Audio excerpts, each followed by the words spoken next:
السلام عليكم ورحمة الله وبركاته.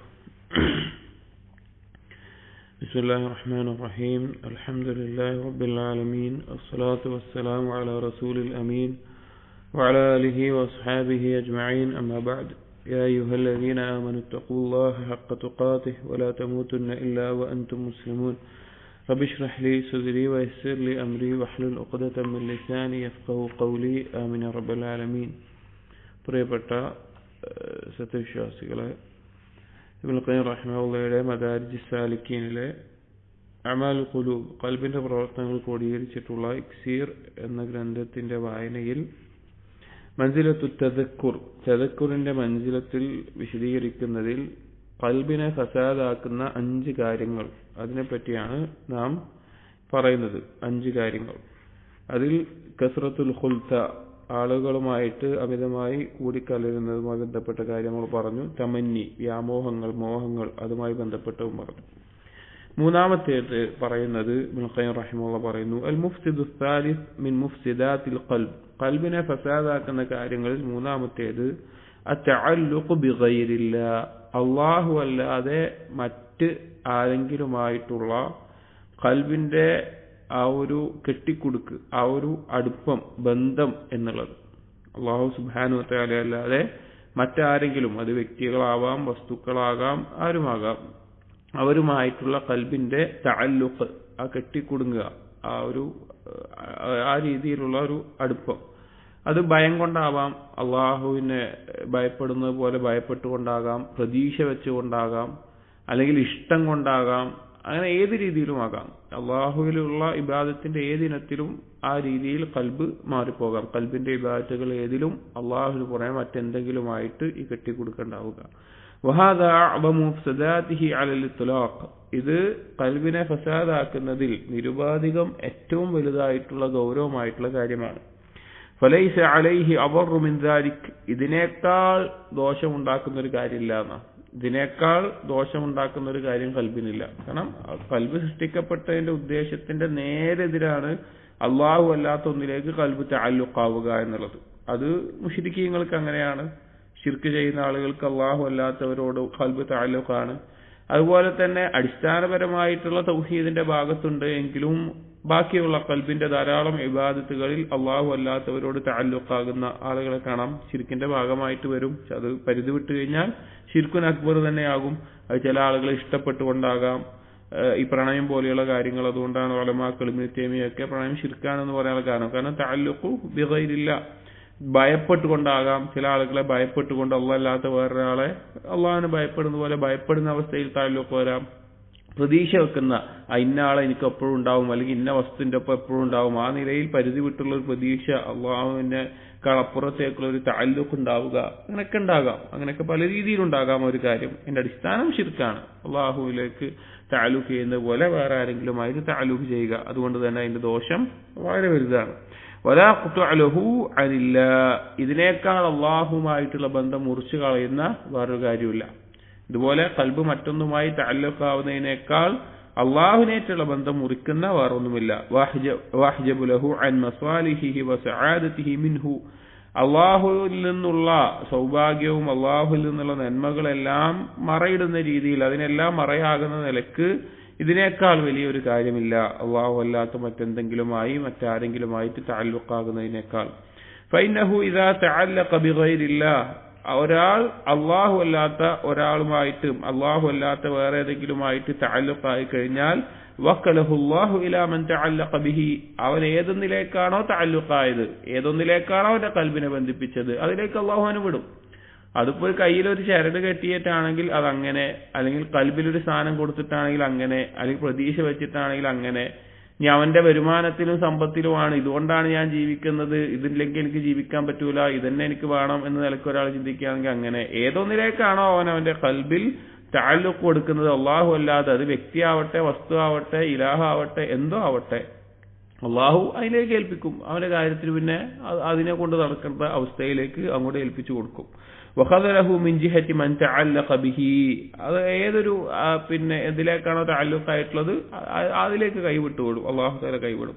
വഫാതഹു തഹ്സീലു മഖ്സൂദിഹി മിനല്ലാഹി ബിതഅല്ലുഖിഹി ബിഗൈരിഹി, അള്ളാഹുവിൽ നിന്നുള്ള ലഭിക്കേണ്ട കാര്യങ്ങൾ അള്ളാഹു എന്താണ് ഉദ്ദേശിച്ചത് അത് ലഭിക്കുന്നത് നഷ്ടപ്പെടുകയും ഉണ്ടാവുന്ന അവസ്ഥയുണ്ടാവും വേറൊന്നിലേക്ക് തഅല്ലുഖ് ആയതുകൊണ്ട്. വൽതിഫാതിഹി ഇലാ സിവാ, അള്ളാഹു അല്ലാതെ മറ്റൊന്നിലേക്ക് അവൻ തിരിഞ്ഞതുകൊണ്ട്. ഫലാ അലാ നസീബിഹി മിനല്ലാഹി ഹസല, അള്ളാഹുവിൽ നിന്നുള്ള അവന്റെ ഓഹരി അവന് കിട്ടാനും പോകുന്നില്ല. അതായത് പൊതുവായിട്ടുള്ളൊരു കാര്യമാണ്. അള്ളാഹു തആലയിലേക്ക് ആവശ്യക്കാരനാവുക, അള്ളാഹുവിനെ ആശ്രയിക്കുക, അള്ളാഹുവിനെ ഇഷ്ടപ്പെടുക എന്നുള്ളത് സൃഷ്ടിപ്പിന്റെ ലക്ഷ്യങ്ങളിൽ പെട്ടതാണ്. അതിൽ നിന്ന് ഒരാൾ വേറൊന്നിലേക്ക് പോയി കഴിഞ്ഞാൽ പിന്നെ അവനായി അവന്റെ പാടായി, അതിനെ കൊണ്ടായിക്കോട്ടെ എന്ന നിലക്ക് അള്ളാഹു വിടും. വലാ ഇലാ മാ അമ്മലഹു മിമ്മൻ തഅല്ലഖ ബിഹി വസല, ഇനി അള്ളാഹുവിൽ നിന്ന് ഓഹരി കിട്ടൂല എന്ന് മാത്രമല്ല, ഇവൻ എന്തെങ്കിലും പ്രതീക്ഷിച്ചിട്ട് ഏതിലേക്കാണോ തിരിഞ്ഞിട്ടുള്ളത് അതുകൊണ്ട് അവൻ ഉദ്ദേശിച്ചത് അവന് കിട്ടാനും പോകുന്നില്ല. അതായത് ഇവൻ പ്രതീക്ഷിച്ചുകൊണ്ട് ഒരു ശിർക്ക് എന്ന ഒരാളെ വിചാരിക്കുക. അപ്പൊ അള്ളാഹു സുബ്ഹാനഹു വ തആലയോട് ചോദിക്കേണ്ട ഒരു കാര്യം അല്ലെങ്കിൽ വേറൊരാളോട് പോയി ചോദിക്കാന്ന് വിചാരിക്കുക.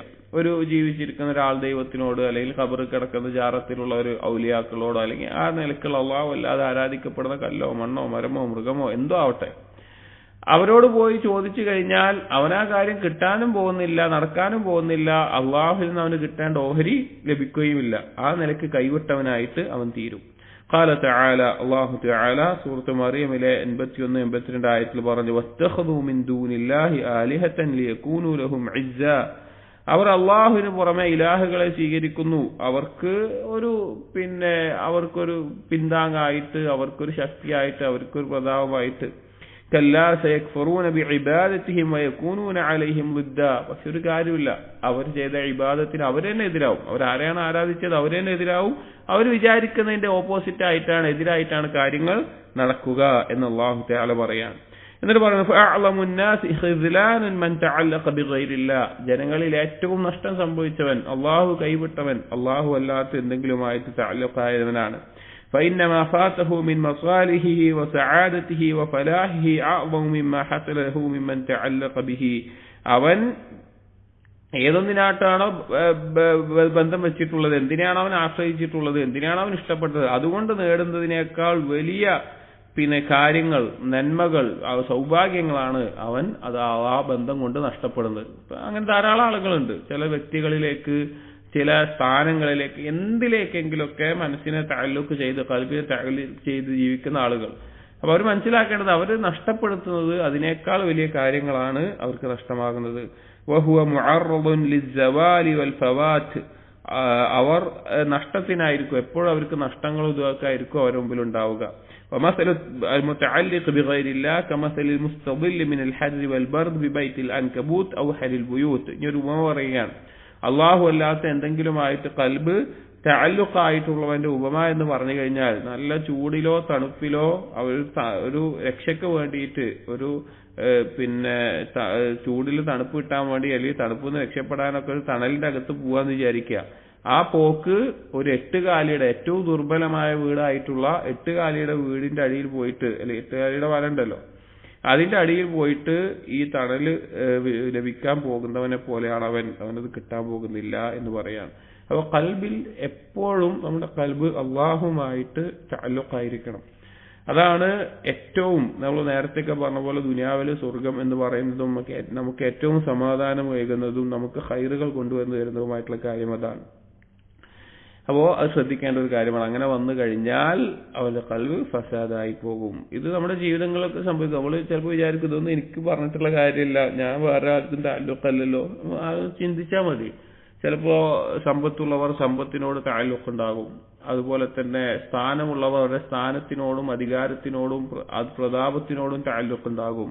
അല്ലെങ്കിൽ ചില വ്യക്തികളോട് തഅല്ലുഖ് ഉണ്ടാകും. അങ്ങനെ പല രീതിയിൽ ഈ കാര്യം ഉണ്ടാകാറുണ്ട്, സൂക്ഷിക്കേണ്ട കാര്യമാണ്. അൽ മുഫ്സിദു റാബിഉ മിൻ മുഫ്സിദാത്തിൽ ഖൽബ്, ഖൽബിനെ ഫസാദാക്കുന്ന കാര്യങ്ങളിൽ നാലാമത്തേത് അത്ത്വാം, ഭക്ഷണമാണ്. നാലാമത്തെ കാര്യം ഭക്ഷണമാണ്. വൽ മുഫ്സിദു ലഹു മിൻ ദാലിക നൗആൻ, ഈ ഭക്ഷണത്തിൽ നിന്ന് ഖൽബിനെ ഫസാദാക്കുന്ന 2 രീതിയിലാണ്. ഭക്ഷണം നിരുപാധികം ഖൽബിനെ ഫസാദാക്കുന്ന കാര്യം എന്നുള്ളതല്ല, 2 രീതിയിലാണ്. അഹദുഹുമ, അതിൽ ഒന്നാമത്തേത് മാ യുഫ്സിദുഹു ലിഐനിഹി, മാ യുഫ്സിദുഹു ലിഐനിഹി വദാതിഹി കൽ മുഹറമ, ആ ഭക്ഷണം തന്നെ ഫസാദ് ഉണ്ടാക്കുന്ന ഒരു സാധനമായി തീരുക. വേറെ കാരണമൊന്നും വേണ്ട. ആ ഭക്ഷണമായിട്ടുള്ള വസ്തു എന്താണോ അത് തന്നെ ഖൽബിൽ ഫസാദ് ഉണ്ടാക്കും. അതേതാണ്? ഹറാമായ ഭക്ഷണങ്ങൾ, അല്ലാഹു തആല ഹറാമാക്കിയുള്ള ഭക്ഷണങ്ങൾ. അതേതൊക്കെയാണ്? വഹിയ മുഹറമാതുൽ ലിഹഖില്ലാഹ്, അള്ളാഹുവിനോട് കൊടുക്കേണ്ട കടമ എന്ന് ഹറാമാക്കിയിട്ടുള്ളത്, അഥവാ അള്ളാഹു വ്യക്തമായി കഴിക്കരുത് എന്ന് പറഞ്ഞിട്ടുള്ള. ഇപ്പൊ നമുക്കറിയപ്പെട്ട കാര്യമാണ് ശവം, പന്നി മാംസം, അല്ലെങ്കിൽ നബി സല്ലല്ലാഹു അലൈഹി വസല്ലമ പ്രത്യേകം വിരോധിച്ചിട്ടുള്ള മൃഗങ്ങളിലാണെങ്കിൽ തേറ്റ വന്നിട്ടുള്ള, പക്ഷികളിലാണെങ്കിൽ നഖം വളർന്നിട്ടുള്ള, അങ്ങനെ പ്രത്യേകം കഴിക്കരുത് എന്ന് പറഞ്ഞിട്ടുള്ള കാര്യങ്ങളുണ്ട്. അതുപോലെ നബി സല്ലല്ലാഹു അലൈഹി വസല്ലമ കൊല്ലാൻ പറഞ്ഞതും കൊല്ലരുത് എന്ന് പറഞ്ഞ ജീവികളും തിന്നാൻ പറ്റൂല. നബി സല്ലല്ലാഹു അലൈഹി വസല്ലമ കണ്ടാൽ കൊല്ലണം, പാമ്പിനെ കൊല്ലാൻ പറഞ്ഞിട്ടുണ്ട്, പല്ലിയെ കൊല്ലാൻ പറഞ്ഞിട്ടുണ്ട്. കൊല്ലാൻ പറഞ്ഞ ജീവികളുണ്ട്, അതിനെയും തിന്നാൻ പറ്റൂല. കൊല്ലരുത് എന്ന് പറഞ്ഞ ജീവികളുണ്ട്, ഇപ്പൊ ഉറുമ്പ് അതുപോലുള്ള കാര്യങ്ങൾ, അതിനെയും തിന്നാൻ പറ്റൂല. അപ്പൊ അങ്ങനെ ആ വിരോധിച്ച ദീനിൽ അള്ളാഹുവിനോടുള്ള ഹക്കായിക്കൊണ്ട് അള്ളാഹു തആല ഹറാമാക്കിയ കാര്യങ്ങൾ. രണ്ടാമത്തെ മുഹറമാതുൽ ലിഹഖിൽ ഇബാദ്, അടിമകളുടെ അവകാശങ്ങളെ വകവെച്ചുകൊണ്ട് ഹറാമാകേണ്ടത്, അഥവാ വേറൊരാളുടെ കാര്യം ആക്രമിച്ചെടുക്കുക അല്ലെങ്കിൽ കട്ടെടുക്കുക, വേറൊരാളുടെ ഭക്ഷണമാണ് വേറൊരാളുടെ സ്വത്തുകൊണ്ട് ഇതാക്കിയത്, അതൊക്കെ കട്ടെടുക്കുക അല്ലെങ്കിൽ അവനെ ആക്രമിച്ചെടുക്കുക, ആ നിലക്കൊക്കെ അതിക്രമമായിട്ട് എടുക്കുന്നത്. ആ നിലക്ക് അള്ളാഹു ഹറാമാക്കിയ, ഇപ്പൊ പലിശ കൊണ്ട് വാങ്ങിയ, പലിശയുടെ സമ്പത്ത് കൊണ്ട് വാങ്ങിയിട്ടുള്ളത് ഒക്കെ ആ നിലക്ക്, അങ്ങനെയുള്ള കാര്യങ്ങൾ. അപ്പൊ അതെന്താണ്? അത് കൽബിനെ ഫസാദാക്കും. അത് ആ ഭക്ഷണം തന്നെ കൽബിനെ ഫസാദാക്കുന്ന കാര്യമാണ്. ആ ഭക്ഷണം കൊണ്ട് തന്നെ, അത് കുറച്ചാണെങ്കിലും കുറെ ആണെങ്കിലും ഒക്കെ കൽബിനെ ഫസാദാക്കും. അത് ഒരു സ്പൂണാണെങ്കിലും ഈ പറഞ്ഞ ഹറാമായിട്ടുള്ള കാര്യം, ഒരു സ്പൂണാണെങ്കിലും ഒരു പ്ലേറ്റ് ആണെങ്കിലും എല്ലാം കൊണ്ടും എന്താണ്? കൽബ് ഫസാദാവും. രണ്ടാമത്തേത് വസ്താനി മാ യുഫ്സിദു ബിഖദ്രിഹി വതഅദ്ദി ഹദ്ദിഹി, രണ്ടാമത്തേത് ഹലാലായ ഭക്ഷണമായിരിക്കും, പക്ഷേ അതിന്റെ അളവിനെ പരിഗണിച്ചുകൊണ്ടും അതിന്റെ പരിധി വിട്ടുപോകുമ്പോഴും, അഥവാ ഒരു കഴിക്കേണ്ട ഭക്ഷണത്തിന് പരിധി ഉണ്ടാവും, ആ പരിധി വിട്ടുകൊണ്ട് അതിന്റെ അളവ് വിട്ടുകൊണ്ട് കഴിക്കുമ്പോൾ അത് കൽബിനെ ഫസാദാക്കും.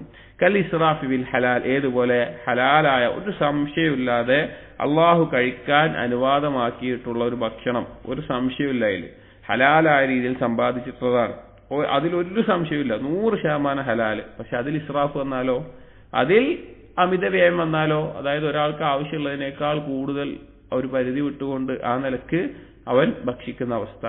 വശിബഅൽ മുഫ്രിദ്, അതുപോലെ വയറ് നിറഞ്ഞ് പരിധി വിട്ട് വയറ് നിറച്ച് കഴിക്കുന്ന ആ രീതിയിൽ കഴിക്കുന്ന അവസ്ഥ. ഫൈന്നഹു യുസ്ഖിലുഹു അനി ത്വആത്ത്, അങ്ങനെ കഴിച്ചു കഴിഞ്ഞാൽ, അപ്പൊ പറഞ്ഞില്ലേ ഭക്ഷണം ഒരാളുടെ കൽബിന് ഫസാദാക്കുന്ന രണ്ട് തരത്തിലാണ്.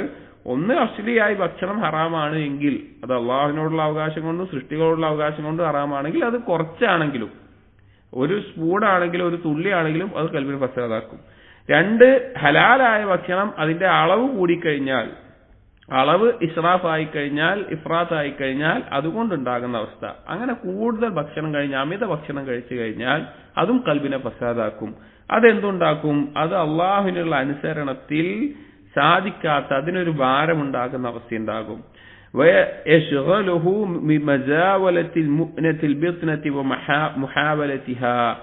അതിന് പിന്നെ അങ്ങനെ കുറെ ഭക്ഷണം കഴിച്ചു കഴിഞ്ഞാൽ പിന്നെ ഉണ്ടാവുന്ന അവസ്ഥ എന്ന് പറഞ്ഞു കഴിഞ്ഞാൽ അയിമ കൂടി തിരിയാനേ സമയം ഉണ്ടാവുള്ളൂ. അഥവാ വയറിന്റെ ഒരവസ്ഥയിലായിട്ട് വയറുമായി ബന്ധപ്പെട്ട കാര്യങ്ങൾക്ക് അതിനെന്തെങ്കിലും ഉപകാരം ഉണ്ടാക്കുന്ന രീതിയിൽ കുറെ ഭക്ഷണം കഴിച്ചാൽ അതിന് വിശ്രമം അല്ലെങ്കിൽ അതിന്റെ ഭാഗമായിട്ട് അതിന്റെ അവസ്ഥയിൽ അതുമായി കൂടി കലരാനേ പിന്നെ സമയം ഉണ്ടാവുള്ളൂ. അള്ളാഹുവിനുള്ള തആത്ത് അവനൊരു ഭാരമായി തീരും. ഹത്താ യദ്ഫറ ബിഹാ, എത്രത്തോളം എന്ന് വെച്ച് കഴിഞ്ഞാൽ അവൻ അതിലങ്ങോട്ട് മുഴുകി അത് അവനെ കീഴ്പ്പെടുത്തും. ആ ഭക്ഷണം കഴിക്കുന്ന ഒരവസ്ഥ അത് അവനെ കീഴ്പ്പെടുത്തി അതുമ്മ മുഴുകി പോകുന്ന ഒരവസ്ഥ ഉണ്ടാവും. فإذا ظفر بها شغله بمزاولة تصرفها ووقاية ضررها, അങ്ങനെ അവനെ ആ ഭക്ഷണം കഴിക്കുന്നത് അവനങ്ങോട്ട് അധികം അമിതമായി കഴിക്കുന്നതും ആ വയറിന്റെ കാര്യങ്ങൾ മുഴുകുന്നതും അവനെ കീഴ്പ്പെടുത്തി കഴിഞ്ഞാൽ പിന്നെ അവന് ഫുള്ള് ചിന്തയും അതുമായി ബന്ധപ്പെട്ടായിരിക്കും, ഭക്ഷണവുമായി ബന്ധപ്പെട്ടായിരിക്കും. ഭക്ഷണം കൂടുതൽ കഴിച്ചാൽ വെള്ളം കൂടുതൽ കുടിക്കേണ്ടി വരും, അല്ലെങ്കിൽ അതുമായി ബന്ധപ്പെട്ട് പിന്നെ വിശ്രമം, പിന്നെ അത് റോയൽറ്റി പോകണം, അതുകൊണ്ടുള്ള അസുഖം, അതുകൊണ്ടുള്ള രോഗം, അതുകൊണ്ടുള്ള ബുദ്ധിമുട്ട്, അതിന്റെ കാര്യങ്ങളും അതിന്റെ ദോഷങ്ങൾ ഇല്ലാതാക്കാനുള്ള പണിയിലും അതുമായി ബന്ധപ്പെട്ട് മാത്രം മുഴുകേണ്ടി വരും.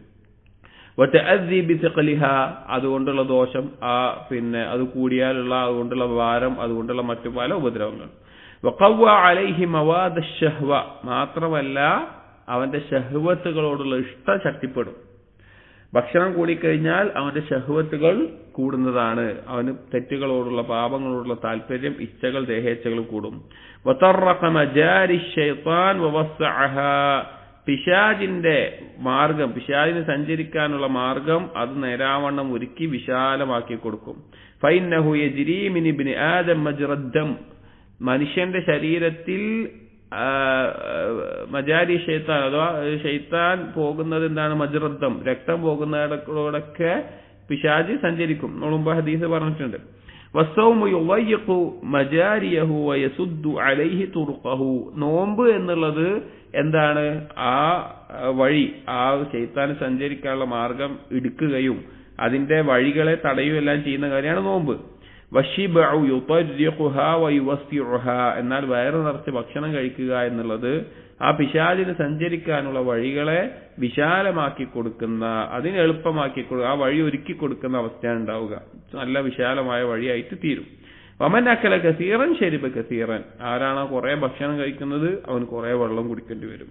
ഫനാമ കസീറൻ, അങ്ങനെ വെള്ളം കുറെ കുടിച്ചാൽ അവൻ കുറെ ഉറങ്ങേണ്ടിയും വരും. ഫഖസിറ കസീറൻ, അവൻ കുറെ ഖേദിക്കേണ്ടി വരും.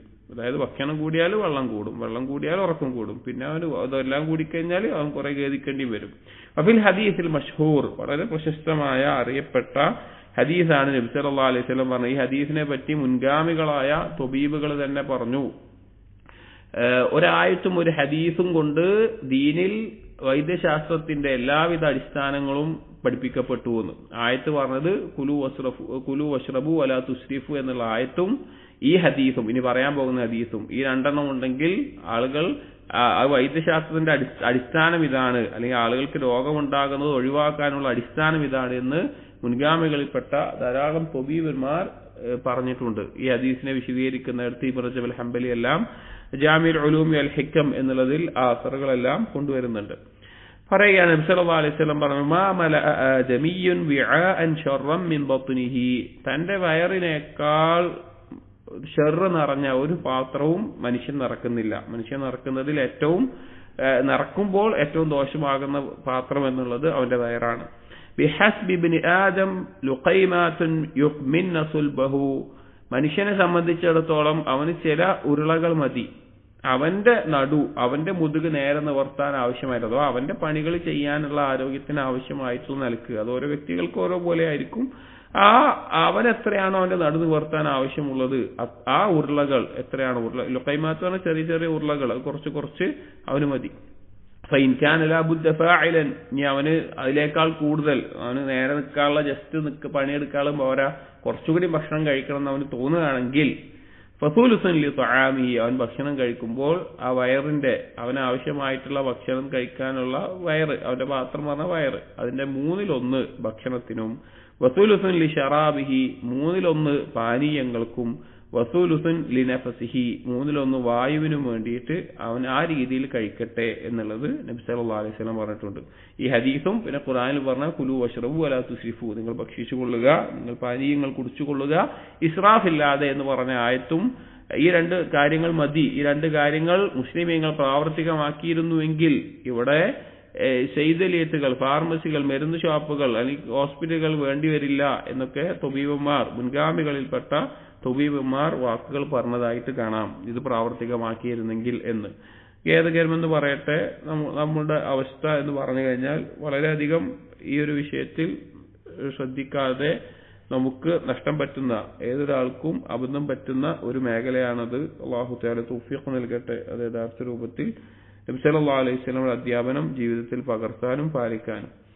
അൽ മുഫ്സിദുൽ ഖാമിസ്, അപ്പോൾ ഇതാണ് ഭക്ഷണവുമായി ബന്ധപ്പെട്ട് ഭക്ഷണം ഫസാദാകുന്ന 2 രീതി പറഞ്ഞു. ഒന്ന്, ഹറാമായ ഭക്ഷണം, അത് എത്ര കുറച്ച് കഴിച്ചാലും അതൊരുവന്റെ കൽബിനെ ഫസാദാക്കും. 2, ഹലാലായതിൽ പരിധി വിട്ട് കഴിക്കുക എന്നുള്ളത് ഈ പറഞ്ഞ പോലെ ദോഷങ്ങൾ ഉണ്ടാക്കും. ഒന്ന്, അതും കെട്ടിമറിയേണ്ടി വരും, അതുമായി ബന്ധപ്പെട്ട അവസ്ഥകളെ ഉണ്ടാവുള്ളൂ. ഭക്ഷണം കഴിച്ചാൽ അതിന്റെ ക്ഷീണം, അതിന്റെ ബുദ്ധിമുട്ട്, അതുകൊണ്ടുണ്ടാവുന്ന രോഗം, അതുകൊണ്ടുണ്ടാവുന്ന വേറെ പ്രശ്നങ്ങൾ അതുമായി ബന്ധപ്പെട്ടിട്ട് തന്നെ തിരിയണം. 2, പിശാചിന് അവന്റെ മേലെ കൺട്രോൾ കൂടുതൽ കിട്ടും, കാരണം പിശാചിന്റെ സഞ്ചാരം അവന്റെ ശരീരത്തിൽ കൂടും. 3, ശഹവത്തുകൾ കൂടും, അവന് ഇച്ഛകൾ, ശഹവത്തുകൾ, പാപങ്ങളോടുള്ള താല്പര്യം, ഇച്ഛകൾ അത് കൂടും. അങ്ങനെ ഭക്ഷണം കൂടുതൽ കഴിച്ചവന് വെള്ളം കൂടുതൽ കുടിക്കും, അവന് ഉറക്കം കൂടും, അവനെല്ലാ എല്ലാ ഖൈറുകളും തടയപ്പെടുന്ന ഒരു അവസ്ഥയാണ് പിന്നീട് അവന് ഉണ്ടാവുക. അത് ഖൽബിനെ ഫസാദാക്കും. അൽ മുഫ്സിദുൽ ഖാമിസ്, ഇതിൽ അഞ്ചാമത്തേത് ഇമാം ഹറമി റഹിമഹുല്ലാഹ് പറഞ്ഞ അസറിന്റെ അടിസ്ഥാനത്തിൽ അഞ്ചാമതായി വന്നിട്ടുള്ള കാര്യം അന്നൗമു, ഉറക്കമാണ്. ഇവിടെ ഭക്ഷണം ഉറക്കമൊക്കെ നമ്മൾ മനസ്സിലാക്കുന്നത് മനുഷ്യന് അടിസ്ഥാനപരമായിട്ട് ആവശ്യമുള്ള കാര്യം കേട്ടോ. പക്ഷെ അതിൽ പരിധി പെടുന്നതാണ് പറയുന്നത്. ഒരാൾ ഭക്ഷണം ഞാൻ കഴിക്കൂല എന്ന് പറഞ്ഞ ആൾക്കാൻ അതിന്റെ മേലെ കുറ്റമുണ്ട്. ഭക്ഷണം കഴിക്കാതെ ഉണ്ടായിട്ട് ഭക്ഷണം കഴിക്കാതെ ഒരാൾ മരിച്ചു കഴിഞ്ഞാൽ, ഭക്ഷണം കഴിക്കാനുണ്ട് എന്നിട്ട് അവൻ കഴിക്കാതെ അവൻ മരണപ്പെട്ട് കഴിഞ്ഞാൽ അവൻ കുറ്റക്കാരനാണ്. കസറത്തുൻ നൗം, അഞ്ചാമത്തേത് അധികരിച്ച ഉറക്കം. ഫൈന്നഹു യുമീതുൽ ഖൽബ്, അധികരിച്ച ഉറക്കം എന്നുള്ളത് കൽബിനെ മരിപ്പിക്കുന്ന, കൽബിനെ കൊന്നുകളയുന്ന, കൽബ് അത് മുഖേന ജീവൻ നഷ്ടപ്പെടുന്ന അവസ്ഥയിലുണ്ടാകും. നമ്മൾ നേരത്തെ മുമ്പൊക്കെ പറഞ്ഞിട്ടുള്ള കൽബിന്റെ ജീവൻ. വയുഖ്തലുൽ ബദൻ, ശരീരത്തിന് അതൊരു ഭാരം ഉണ്ടാകും. ഭക്ഷണം പോലെ തന്നെ ഉറക്കം കൂടിക്കഴിഞ്ഞാലും ശരീരത്തിന് ഒരു ഭാരം ഉണ്ടാവും. നേരാവണ്ണം ഇബാദത്തുകൾക്കും മറ്റൊന്നും ശരീരം വഴങ്ങി കിട്ടാത്തൊരവസ്ഥ. വയുബയ്യുൽ വഖ്ത, സമയം പാഴായിപ്പോവും. കാരണം നമുക്ക് നാളെ അള്ളാഹുവിന്റെ അടുക്കൽ സ്വർഗത്തിന് പകരമായി കൊടുക്കാനുള്ള സമയമാണ്. മുമ്പ് പറഞ്ഞില്ലേ, ഈ ഒരു പെട്ടി പോലെയാണ് ഈ സമയം എന്ന് പറഞ്ഞത്. അതിൻ്റെ അകത്ത് എന്ത് വെക്കുന്നോ അതനുസരിച്ചിട്ടാണ്. നമ്മൾ ആരിഫിലൊക്കെ പറഞ്ഞിട്ടുണ്ടായിരുന്നു. അപ്പൊ ഇത് കൊടുത്തിട്ട് വേണം നമുക്ക് പകരം സ്വർഗം ഇങ്ങോട്ട് വാങ്ങാൻ വേണ്ടിയിട്ട്. അപ്പൊ അതിൽ ഫുള്ള് ഉറക്കായിട്ട് തീരും. അല്ലെങ്കിൽ തന്നെ മനുഷ്യൻ അവന്റെ ആയുസ്സിൽ 1/3 ഉറങ്ങിത്തീരുന്ന. ഇപ്പൊ ഒരു 60 വർഷം ജീവിക്കുന്ന ഒരാളെ സംബന്ധിച്ചിടത്തോളം അവന്റെ ആയുസ്സിലെ 1/3 അവൻ ഉറങ്ങി തീർക്കുന്നുണ്ടാവും. 8 മണിക്കൂറൊക്കെ ഏതൊരാളും സാധാരണഗതിയിൽ ഉറങ്ങുന്നതാണ്. ബാക്കിയുള്ള സമയത്ത് കുറെ കാര്യങ്ങൾ കഴിഞ്ഞിട്ട് വളരെ ചുരുങ്ങിയൊരു കാലമാണ് പകരം സ്വർഗം വാങ്ങാൻ നമുക്കുള്ളത്. പക്ഷെ അതിൽ തന്നെ വീണ്ടും ഉറങ്ങിത്തീർന്ന് സമയം നഷ്ടപ്പെടും.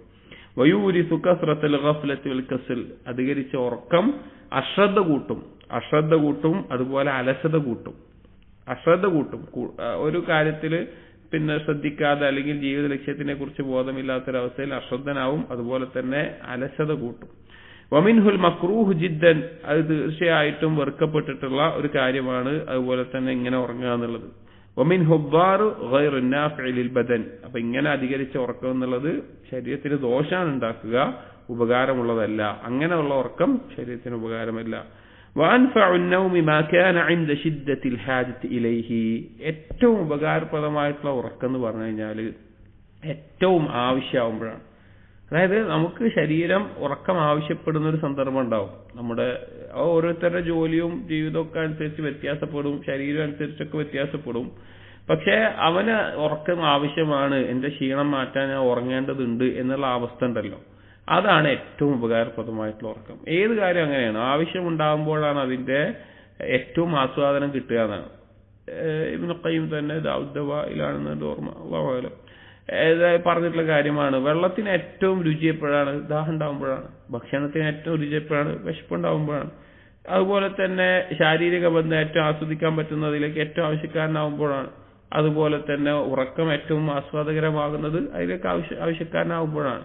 വനൗമു അവ്വലിൽ ലൈലി അഹ്മദു വഅൻഫഉ മിൻ ആഖിരിഹി, എന്നിട്ട് പറയാണ് ഉറങ്ങാൻ ഏറ്റവും നല്ല സമയം എന്ന് പറഞ്ഞാൽ അവ്വലുൽ ലൈൽ, രാത്രിയുടെ ആദ്യ സമയത്താണ്, അഥവാ ഇശാന് ശേഷമുള്ള ആദ്യ സമയം. അഹ്മദു വഅൻഫഉ, അതാണ് പ്രശംസിക്കപ്പെട്ടിട്ടുള്ളതും ഉപകാരപ്പെട്ടിട്ടുള്ളതും. മിൻ ആഖിരിഹി, അതിന്റെ അവസാനത്തിൽ ഉറങ്ങുന്നതിനേക്കാൾ, അഥവാ രാത്രിയുടെ അവസാനത്തിൽ ഉറങ്ങുന്നതിനേക്കാൾ. ഇന്ന് നമ്മുടെ എല്ലാം ജീവിതത്തിൽ മാറിപ്പോയിട്ടുള്ള ഒരു കാര്യമാണ് രാത്രിയുടെ ആദ്യത്തിൽ പരമാവധി വൈകിപ്പിച്ച് അവസാനത്തിൽ ഉറങ്ങാൻ കിടക്കുക എന്നുള്ളത്. പക്ഷെ ആദ്യത്തിലാണ് ഉറങ്ങാൻ ഏറ്റവും ഖൈറായിട്ടുള്ളത്. അത് വൈദ്യന്മാരും പറയുന്ന കാര്യമാണ്, ദീനിയായിക്കൊണ്ടും അതാണ് നബി സല്ലല്ലാഹു അലൈഹി വസല്ലം രീതിയും. വനൗമു വസത്തിൻ നഹാരി അൻഫഉ മിൻ തറഫൈഹി, അതുപോലെ പകലിന്റെ കാര്യം നോക്കുകയാണെങ്കിൽ പകലിൽ രണ്ടറ്റത്ത് ഉറങ്ങുന്നതിനേക്കാൾ നല്ലത് മധ്യത്തിൽ ഉറങ്ങുന്നതാണ്. അഥവാ രാവിലെ ഫജ്ർ കഴിഞ്ഞ ഉടനെയോ അല്ലെങ്കിൽ മഗ്രിബിന്റെ മുമ്പ് അസറിന് ശേഷമായിട്ടുള്ള സമയത്ത് ഉറങ്ങുന്നതിനേക്കാൾ പകലിലെ ഉറക്കത്തിൽ ഏറ്റവും ഉപകാരം അതിന്റെ നടുവിൽ ദുഹറിന് മുമ്പോ ശേഷമോ ആയിട്ടുള്ള ആ സമയത്ത് ഉറങ്ങലാണ്. വകുല്ലമാ ഖറബ അൻ-നൗമു മിൻ തറഫൈനി ഖല്ല നഫ്ഉഹു, പകലിൽ രണ്ടറ്റത്തേക്ക് ഉറക്കം നീങ്ങിക്കഴിഞ്ഞാൽ, ഒന്നുകിൽ രാവിലെ ഫജ്റിന് ശേഷമുള്ള ആ സമയത്തോ രാവിലെ ആയിട്ടുള്ള പ്രഭാതത്തിന്റെ ആദ്യ സമയത്തോ അല്ലെങ്കിൽ അവസാന സമയത്തോ ഉറങ്ങുമ്പോൾ അതിന്റെ ഉപകാരം കുറയും. വക്കസുറ ദററുഹു, അതിന്റെ ദോഷം കൂടും ചെയ്യും. പകലിന്റെ കാര്യത്തിൽ അങ്ങനെ. രാത്രിയുടെ കാര്യത്തിൽ ഉറങ്ങാൻ ഏറ്റവും നല്ലത് രാത്രിയുടെ ആദ്യത്തിലാണ്, ഇശാന് ശേഷമുള്ള ആദ്യ സമയം. പകലിന്റെ കാര്യത്തിൽ പകലിൽ ഉറങ്ങാൻ ഏറ്റവും നല്ലത് അതിന്റെ മധ്യസമയത്ത്, ദുഹറിന് മുമ്പോ ദുഹറിന് ശേഷമോ ആയിട്ടുള്ള ആ സമയത്ത്. രണ്ടറ്റത്തേക്ക് മാറും തോറും, ഫജ്റിന് ശേഷമോ അസറിന് ശേഷമോ അല്ലെങ്കിൽ മഗ്‌രിബിന് മുമ്പുള്ള ആ സമയത്തേക്ക് മാറും തോറും അതിന്റെ ഉപകാരം കുറയും, ദോഷം കൂടും ചെയ്യും. വലാ സിയമാ നൗമുൽ അസ്രി വന്നൗമു അവ്വലിൻ നഹാർ ഇല്ലാ ലിസഹ്റാൻ. പ്രത്യേകിച്ചും അസറിന് ശേഷമുള്ള ഉറക്കം, അതുപോലെ തന്നെ ഫജ്റിന് ശേഷമുള്ള പ്രഭാതത്തിലുള്ള പകലിന്റെ ആദ്യത്തിലുള്ള ഉറക്കം, അത് ആർക്കും ഉറങ്ങാം? ഇല്ലാ ലിസഹ്റാൻ, ഉറക്കം ഒഴിച്ചു പോയ ഒരാൾ. ഇപ്പോൾ വേറെ എന്തെങ്കിലും കാരണം കൊണ്ട് രാത്രിയിൽ ഉറങ്ങാൻ പറ്റാതെ പോയ ആളുകളൊക്കെ ഉണ്ടാവും. അങ്ങനെയുള്ള ആളുകൾ ഒഴികെ ബാക്കിയുള്ളവർക്ക് ഈ രണ്ട് ഉറക്കം നല്ലതല്ല. പാടില്ലാത്ത പറഞ്ഞാൽ നല്ലതല്ല, അതുകൊണ്ടുള്ള ദോഷം ഉണ്ടാകും. എന്നാൽ രാത്രി ഉറങ്ങാത്ത വല്ല യാത്ര കൊണ്ടോ അല്ലെങ്കിൽ മറ്റെന്തെങ്കിലും കാരണം കൊണ്ടോ കാര്യങ്ങൾ കൊണ്ടൊക്കെ ഉറക്കം തീരെ നഷ്ടപ്പെട്ട ഒരാൾക്ക് അയാൾക്ക് എപ്പോഴും കിടന്നുറങ്ങാം. കാരണം അയാൾക്ക് ഉറക്കം മുൽത്തറായിരിക്കും. എന്നിട്ട് പറയാണ് വമിനൽ മക്റൂഹി ഇൻദഹും അന്നൗമു ബൈന സ്വലാത്തി സുബ്ഹി വ തുലൂഇ ശംസ്. ഈ ഉറക്കത്തിൽ വെറുക്കപ്പെട്ടിട്ടുള്ള ഒരു ഉറക്കമാണ്, ചിലപ്പോൾ അധിക ആളുകളും ഇന്ന് ഉറങ്ങുന്ന ഒരു സമയമാണ് സുബ്ഹിന് ശേഷം തുലൂഇ ശംസ്, സൂര്യൻ ഉദിക്കുന്നതിന്റെ ഇടയിലുള്ള സമയത്തുള്ള ഉറക്കം. ശുറൂഖിന്റെ സമയം എന്നൊക്കെ നമ്മൾ പറയുമല്ലോ, ഫജ്റിന് ശേഷമുള്ള ആ സൂര്യൻ ഉദിക്കുന്നതിന്റെ ഇടയിലുള്ള സമയം. ഫൈന്നഹു വഖ്തുൻ ഗനീമത്തുൻ. ആ സമയം എന്ന് പറഞ്ഞു കഴിഞ്ഞാൽ വളരെ മഹത്തായ നേട്ടങ്ങൾ നേടിയെടുക്കേണ്ട വളരെ മഹത്തായ സമയമാണ്. നബി സല്ലല്ലാഹു അലൈഹി വസല്ലമ അല്ലാഹുമ്മ ബാരിക് ഉമ്മത്തി ഫി ബുകൂരിഹാ എന്ന് പ്രത്യേകം പറഞ്ഞിട്ടുള്ളതാണ്. ആ സമയത്ത് ബറക്കത്ത് ചൊരിയണം എന്റെ ഉമ്മത്തിന് എന്നുള്ളത്. അതുപോലെ തന്നെ അശ്രദ്ധ ഇല്ലാത്ത ആളുകളുടെ അടയാളമായിട്ട് ഒരിക്കലും ഇബ്നു മസ്ഊദ് റളിയല്ലാഹു അൻഹുവിന്റെ വീട്ടിലേക്ക് ഒരു അതിഥി, ഒരു സന്ദർശകൻ വന്നപ്പോൾ ഈ സമയത്ത് വീട്ടിലേക്ക് പോകാമെന്ന് മടിച്ചു. എന്നിട്ട് പിന്നെ പറഞ്ഞു, ഞാൻ ആ സമയത്ത് വരാതെ നിങ്ങൾ ഉറങ്ങാവും വിചാരിച്ചിട്ടാണെന്ന് പറഞ്ഞു. അപ്പൊ ഇബ്നു മസ്ഊദ് റളിയല്ലാഹു അൻഹു തിരിച്ചു പറയുന്നുണ്ട്, നീ വിചാരിച്ചു പോയോ ഇബ്നു മസ്ഊദും കുടുംബവും അശ്രദ്ധക്കാരാണെന്ന് വിചാരിച്ചു പോയോ എന്ന്. അപ്പോ ആ സമയം എന്നുള്ളത് ഉറങ്ങാൻ അത്ര നല്ലതല്ലാത്ത വെറുക്കപ്പെട്ട സമയമാണ്. ആ സമയം വളരെ ഉപകാരങ്ങൾ നേടിയെടുക്കേണ്ട സമയമാണ്, ബറക്കത്തുള്ള സമയമാണ്. അത് ദീനും ദുനിയാവിനും എല്ലാം ബറക്കത്തുള്ളതാണ്. പണ്ട് ചില സ്വഹാബികൾ കച്ചവടക്കാരെ അയക്കാറുള്ളതൊക്കെ ആ സമയത്താണ് കൂടുതൽ ലാഭം കിട്ടിയിരുന്നു എന്നെല്ലാം കാണാം. വലിസൈരി ദാലിക്കൽ വഖ്ത് ഇൻദ സാലിക്കീൻ മസിയത്തുൻ അദീമത്തുൻ. അല്ലാഹുവിലേക്ക് യാത്ര ചെയ്യുന്ന സുലൂക്കിന്റെ ആളുകൾ, അഥവാ പിന്നെ അതിൽ ശ്രദ്ധ കേന്ദ്രീകരിച്ച് അല്ലാഹുവിലേക്ക് അടുക്കണം, അങ്ങനെയുള്ള ചിന്തിച്ച് മുന്നേറുന്ന ആളുകൾ, അവർക്ക് ആ സമയം എന്ന് പറഞ്ഞാൽ വലിയ മഹത്തായ നേട്ടത്തിന്റെ ഒരു സമയമാണ് ഫജ്റിന് ശേഷം തുലൂഇന്റെ ഇടയിലുള്ള സമയം. ഹത്താ ലൗ സാറു തൂല ലൈലിഹിം. അവരുടെ രാത്രി മൊത്തം അവർ സഞ്ചാരത്തിലാണെങ്കിൽ കൂടി, ഉദ്ദേശം അവർ രാത്രിയിൽ അള്ളാഹുവിന് മുമ്പിൽ നിന്ന് നിസ്കരിച്ചിട്ടുള്ള ഒരു അവസ്ഥയാണ്. രാത്രിയൊക്കെ സുദീർഘമായിട്ട്, മൊത്തമെന്നല്ല സുദീർഘമായിട്ട് അവർ രാത്രി നിന്ന് നിസ്കരിച്ച് ഇബാദത്തൊക്കെ ചെയ്തിട്ടുണ്ടാവും. ലം യസ്മഹു ബിൽ ഖുഊദി അൻ സൈരി ദാലികൽ വഖ്ത് ഹത്താ തത്ലു അശംസ്. അവരെന്നാൽ പോലും ഈ സമയത്ത്, അഥവാ ഈ ഫജ്റിന് ശേഷമുള്ള സമയത്ത് പോയി കിടക്കാനും അല്ലെങ്കിൽ ആ നിലക്ക് പിന്നെ അശ്രദ്ധമായിരിക്കാനും ആ സമയം നഷ്ടപ്പെടുത്താൻ അവർ ചെയ്യാറില്ല. ആ സൂര്യൻ ഉദിക്കുന്ന സമയം, അതിന് ശേഷം ചിലപ്പോൾ ഉറങ്ങുണ്ടാവും. പക്ഷെ ആ സൂര്യൻ ഉദിക്കുന്ന സമയം രാത്രി മുഴുവൻ നിസ്കരിക്കുന്ന അല്ലെങ്കിൽ സുദീർഘമായി നിസ്കരിക്കുന്ന ആളുകളാണെങ്കിൽ പോലും അള്ളാഹുലേക്ക് അടുക്കണമെന്ന് ആഗ്രഹിച്ച് മുന്നേറിക്കൊണ്ടിരിക്കുന്ന ആളുകൾ ആ സമയം എന്ത് ചെയ്യാറില്ല, അവര് നഷ്ടപ്പെടുത്താറില്ല. ഫൈന്നഹു അവ്വലുൻ നഹാരി വ മിഫ്താഹുഹു. അത് ആ പകലിന്റെ ആദ്യ ഭാഗമാണ്, പകലിന്റെ താക്കോലാണ് ആ സമയം എന്ന് പറഞ്ഞാൽ. വഖ്തു നുസൂലിൽ അർസാഖ്. റിസ്ക് ഇറങ്ങുന്ന സമയമാണത്. വഹസൂലിൽ ഖസം. അത് വീതിക്കുന്ന സമയമാണ്. റിസ്ക് വീതിച്ചു കൊടുക്കുന്ന, അവർക്ക് അവരുടെ ഓഹരി എന്താണോ അത് നേടിയെടുക്കാൻ പറ്റുന്ന സമയം. വഹലൂലുൽ ബറക്ക. ബറക്കത്തിന്റെ സമയമാണത്. ബറക്കത്ത് ഇറങ്ങുന്ന, ബറക്കത്ത് ഉണ്ടാകുന്ന സമയമാണ്. വമിൻഹു യൻശഉൻ നഹാർ. അവിടെ നിന്നാണ് പകല് പൊട്ടിപ്പുറപ്പെടുന്നത്. പകലിന്റെ ആരംഭം അവിടെ നിന്നാണ്, പകല് തുടങ്ങുന്നത് അവിടെ നിന്നാണ്.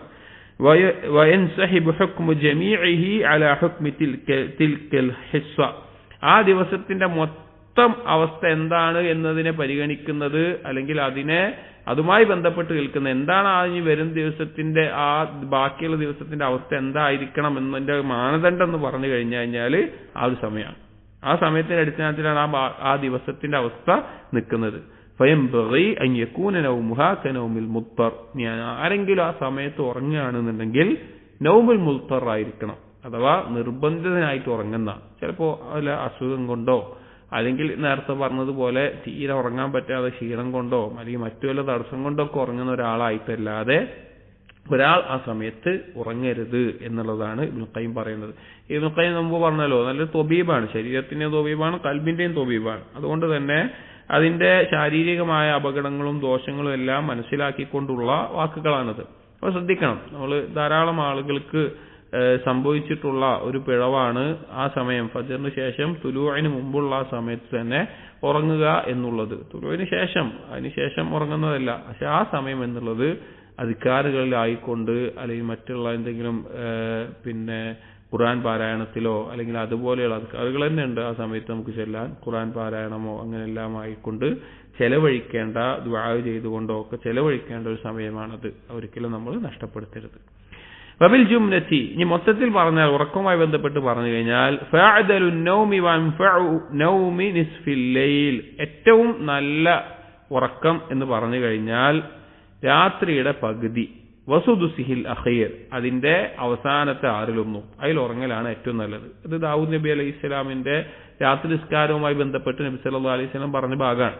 അതിൽ പിന്നെ അല്ലാഹു സുബ്ഹാനഹു വ തആലയ്ക്ക് ഏറ്റവും ഇഷ്ടമുള്ള രാത്രി നിസ്കാരം ദാവൂദ് നബി അലൈഹി ഇസ്ലാമിന്റെ ആണെന്ന് പറഞ്ഞിട്ട് നബി സല്ലല്ലാഹു അലൈഹി വസല്ലം പറഞ്ഞു ദാവൂദ് നബി അലൈഹി ഇസ്ലാം രാത്രിയുടെ പകുതി ഉറങ്ങും. പിന്നെ എഴുന്നേറ്റ് നിസ്കരിക്കലും ഇബാദത്തുമായിട്ട് ദിക്റും ഒക്കെ ആയിട്ട് സമയം ചെലവഴിക്കും. പിന്നെ അവസാനത്തെ 1/6 വീണ്ടും ഉറങ്ങും. അതായത് ഇപ്പോൾ 6 മണിക്കൂറാണ് രാത്രി നമ്മൾ കണക്ക് കൂട്ടുന്നത് വെച്ച് കഴിഞ്ഞാൽ 3 മണിക്കൂർ, ആദ്യത്തെ 3 മണിക്കൂർ ഉറങ്ങും, പിന്നത്തെ 2 മണിക്കൂർ ഇബാദത്തിലാവും, പിന്നെ അവസാനത്തിൽ 1 വീണ്ടും ഉറങ്ങുന്നൊരവസ്ഥ. അപ്പോൾ ഉറങ്ങാൻ ഏറ്റവും നല്ല രീതി ആ രീതിയാണ്. പിന്നെ ഈ പകുതി വരെയാണ് ഏറ്റവും നല്ല സമയം ഉറങ്ങാൻ. വഹുവ മിഖ്ദാറു 8 സഅാത്തിൻ, എന്നിട്ട് ആ രണ്ടും കൂടി കൂട്ടിയിട്ട് ഒരു രാത്രിയുടെ മൊത്തം അളവായിക്കൊണ്ട് ഇബ്നുൽ ഖയ്യിം പറയുന്നത് ഏകദേശം ഒരു 8 മണിക്കൂർ, ഏകദേശം ഒരു 8 മണിക്കൂറാണ് സാധാരണ മൊത്തത്തിൽ ഒരാളുകളുടെ ഒരവസ്ഥയിൽ ഉറങ്ങാൻ മാക്സിമം പറ്റുന്ന ഒരു സമയമാണ് പറയുന്നത് 8 മണിക്കൂർ എന്നുള്ളത്. വഹാദ അഅദലു നൗമി ഇൻദൽ അത്തിബ്ബാ, വൈദ്യന്മാരുടെ അടുക്കൽ പൊതുവായ നിലക്ക് ഏറ്റവും മിതത്വം നിറഞ്ഞിട്ടുള്ള ഒരു ഉറക്കം എന്നുള്ളത് ഇത്രയാണ് പറയുന്നത്. فما زاد عليه أو نقص منه أثر عندهم في الطبيعة انحرافا بحسبه, ഇതിൽ നിന്ന് കൂടിയാലോ അല്ലെങ്കിൽ ഇതിൽ നിന്ന് എല്ലാം കുറഞ്ഞാലോ, ഈ ഒരു അവസ്ഥയിൽ നിന്ന് എല്ലാം കൂടിയാലോ അല്ലെങ്കിൽ ഇതിൽ നിന്ന് കുറഞ്ഞു കഴിഞ്ഞാലോ ഒരു ദിവസത്തിൽ അതിന്റെ അനന്തരഫലം ഓരോ ആളുകളിലും കാണും. ഫിത്തബിയ, ഓരോരുത്തരുടെ പ്രകൃതി അനുസരിച്ചിട്ട് അതിനനുസരിച്ചുള്ള മാറ്റം അവന്റെ മൊത്തത്തിലുള്ള രീതിയിൽ ഉണ്ടാവും. അവന്റെ അവന്റെ പ്രകൃതത്തിൽ ഉണ്ടാവും. ഇത് ശരിക്കും ഇത് ഒരു മൊത്തത്തിലുള്ളൊരു പറച്ചിലാണ്. ചില വ്യക്തികൾക്കനുസരിച്ച് മാറും, വ്യക്തികളനുസരിച്ച് അങ്ങോട്ടും ഇങ്ങോട്ടും ചില മാറ്റങ്ങളൊക്കെ ഉണ്ടാകാം, അതിനനുസരിച്ച് ഇതാകാം. പക്ഷെ ഒരു ആവറേജ് ഒരാൾക്ക് വേണ്ട ഉറക്കത്തിന്റെ കാര്യമാണ് ഈ പറഞ്ഞത്. ഇനി വമിനൻ നൗമില്ലദി ലാ യൻഫഉ അയ്ബൻ, അതുപോലെ തന്നെ ഉറക്കത്തിൽ ഉപകരിക്കാത്ത ഉറക്കത്തിൽ വരുന്ന മറ്റൊന്നാണ് അന്നൗമു അവ്വലൽ ലൈലി, രാത്രിയുടെ ആരംഭത്തിൽ. ഇവിടെ ഉദ്ദേശം മഗ്രിബിന് ശേഷമുള്ള സമയം. നേരത്തെ ആരംഭത്തിൽ ഉറങ്ങുക എന്ന് പറഞ്ഞാൽ അത് ഇശാന് ശേഷമുള്ള സമയം, ഇവിടെ മഗ്രിബിന് ശേഷമുള്ള സമയം പറയുന്നത്. അസീബ ഗുറൂബി ശംസ്, അതായത് സൂര്യൻ അസ്തമിച്ച ഉടനെ, അഥവാ മഗ്രിബിന്റെ ആ കഴിഞ്ഞിട്ടുള്ള മഗ്രിബിന്റെ ഇശാന്റെ ഇടയിലുള്ള ആ സമയത്ത് ഉറങ്ങുക എന്നുള്ളത്. ഹത്താ തദ്ഹബ ഫഹ്മത്തുൽ ഇശാ, ആ ഇശായിനേക്ക് എത്തിക്കുന്ന ആ മഗ്രിബ് ആയിക്കൊണ്ട് ആകാശത്ത് ഉണ്ടാകുന്ന ആ നിറവ്യത്യാസം അത് മാറിപ്പോകുന്നത് വരെ, അഥവാ മഗ്രിബിന്റെയും ഇശായിന്റെയും ഇടയിൽ ഉറങ്ങുക എന്നുള്ളത് ഉപകാരമില്ലാത്ത ഉറക്കമാണ്. വകാൻ നബിയുല്ലാഹി സ്വല്ലല്ലാഹു അലൈഹി വസല്ലം യക്റഹു, നബി സ്വല്ലല്ലാഹു അലൈഹി വസല്ലം അത് വെറുപ്പായിരുന്നു. ഫഹുവ മക്റൂഹുൻ ശർഅൻ വതബ്അൻ, അത് ശറഉ കൊണ്ടും ദീനിന്റെ ശറഉ കൊണ്ടും അതല്ലെങ്കിൽ വൈദ്യശാസ്ത്രം കൊണ്ടും അല്ലെങ്കിൽ പ്രകൃതിയാ കൊണ്ടും ഒക്കെ വെറുക്കപ്പെട്ട ഒരു കാര്യമാണ് ആ സമയത്ത് ഉറങ്ങുക എന്നുള്ളത്. എന്നിട്ട് ഇബ്നുൽ ഖയ്യിം റഹിമഹുല്ലാഹ് പറയാണ്, അപ്പൊ ഇനി ഉറക്കം ഒഴിക്കുമ്പോ ഉറക്കം കുറക്കണം എന്ന് പറഞ്ഞല്ലോ, ഇനി അതിലൊരു പരിധി വിട്ടാലോ അതിനെ പറ്റി പറയാണ്. വകമാ അന്ന കസ്റത്തുൻ നൗമി മൂരിസത്തുൻ ലിഹാദിഹിൽ ആഫാത്ത്, ഉറക്കം അധികരിച്ചാൽ ഇതുപോലെയുള്ള കുഴപ്പങ്ങളൊക്കെ ഉണ്ടാക്കും എന്നപോലെ തന്നെ ഫമുദാഫഅതുഹു വഹജ്റുഹു മുത്ലഖൻ മൂരിസുൻ ലിആഫാത്തിൻ ഉഖ്റാ ഇദാം, ഉറങ്ങാതിരിക്കുക. ചില ആളുകൾ കാണാം അവർക്കൊരു ആവേശം കയറിയിട്ട് ഉറക്കേയില്ലാത്തൊരവസ്ഥ. ചിലപ്പോൾ ധാരാളം ആളുകൾക്ക് വരുന്ന ഒരു അപകടമാണിത്. ഈ മൊബൈലും അതുപോലെ തന്നെ സോഷ്യൽ മീഡിയയും ഇന്റർനെറ്റൊക്കെ വന്നതിന് ശേഷം ധാരാളം ചെറുപ്പക്കാരൊന്നും രാത്രിയിൽ ഉറങ്ങുന്നതന്നെയല്ല. പലരും ഈ പിന്നെ പകലിൽ ഉറങ്ങുന്ന ആളുകളുണ്ട്, രാത്രിയിൽ തീരെ ഉറങ്ങാത്ത ആളുകളുണ്ട്, ഒരുപാട് ആളുകൾ. അങ്ങനെ അവർക്കെല്ലാം പല അസുഖങ്ങളും ബുദ്ധിമുട്ടുകളൊക്കെ ഉണ്ടാവുന്നുണ്ട്. അപ്പൊ അങ്ങനെ ഉറങ്ങാതിരിക്കുക, ഉറക്കം ഒഴിവാക്കുക, ഉറക്കം വന്നിട്ട് അതിനെ പിടിച്ചു വെച്ചിരിക്കുക, അങ്ങനെയുള്ളത് ഭയങ്കരമായിട്ടുള്ള ദോഷങ്ങൾ ഉണ്ടാക്കും. പിന്നെ ഉറങ്ങാതിരിക്കുക എന്നുള്ളത് മിൻസൂഇൽ മിസാജി വയുബ്സിഹി, അവന്റെ മൊത്തത്തിലുള്ള അവന്റെ ബാലൻസ് തെറ്റും. മിസാജ് എന്നൊക്കെ പറഞ്ഞാൽ ശരീരത്തിനൊരു ബാലൻസ് ഉണ്ട്, വാട്ടർ കണ്ടന്റ് അതുപോലെ തന്നെ അങ്ങനെ എന്തൊക്കെയാ പറഞ്ഞിട്ടുള്ള ഒരു അവസ്ഥകളുണ്ട്. ഒരു ശരീരത്തിന് ബാലൻസ് ഉണ്ട് മൊത്തത്തിൽ, അത് മൊത്തത്തിൽ തെറ്റി ആകെ വരണ്ടു പോകുന്ന അവസ്ഥ ഉണ്ടാവും.